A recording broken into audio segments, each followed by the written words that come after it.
Faire le point avec vous et les éclaireurs, Fanny Wegscheider. Fanny, effectivement, la guerre, comme le dit le procureur, la guerre se poursuit, mais il y a des batailles qui sont gagnées. Oui, en effet, ça confirme les informations que communiquait notre service police-justice dès hier soir, avec donc ces chiffres, vous venez de les entendre dans la bouche du procureur de Marseille, les narcomicides donc baissé en 2024 de plus de moitié par rapport à l'année précédente en 2023. 24 donc narcomicides dans les Bouches-du-Rhône, et on va le voir, il y en a eu 20 parmi ceux-là à Marseille plus particulièrement. Autre baisse significative également qui a été communiquée par les autorités, c'est celle du nombre de points de deal, ces endroits où le trafic est mené.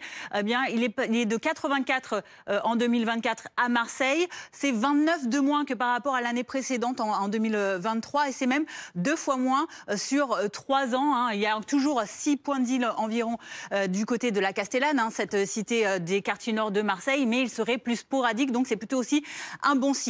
Le corollaire, c'est que les interpellations en nombre, elles, ont augmenté. En 2024, les autorités communiquent sur le chiffre de 587 interpellations dans tout le département. Quant au profil des petites mains, ces trafiquants de drogue donc sur place, et ce sont des jobbers, comme on dit dans le jargon, qui sont venus de toute la France, recrutés sur les réseaux sociaux principalement contre des sommes d'argent modiques.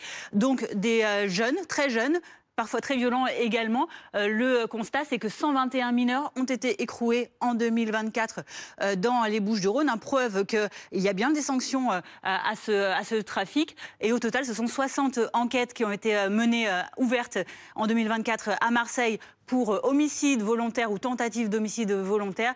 Et ce sont également un certain nombre de 40 millions d'euros de biens qui ont été saisis en lien avec la criminalité. Comment on explique ces résultats, notamment la baisse des crimes? Eh bien, par la mobilisation historique, ça aussi, ce sont les autorités locales qui le disent, des forces de l'ordre, mais aussi de la justice pendant cette année 2024, et par l'omniprésence, leur omniprésence sur le terrain, avec le pilonnage qu'ils ont mis sur ces points de deal à la faveur de ces opérations Place Net XXL qui ont été lancées en mars dernier par Emmanuel Macron. Et puis, on va le voir également, la conséquence, c'est que le cadre législatif va également progresser. Alors, on va le voir dans un instant, j'ai oublié, on va écouter également certains syndicats de police qui, sur place, évoquent une situation certes meilleure de manière générale dans les quartiers nord de Marseille, mais qui s'est délocalisée.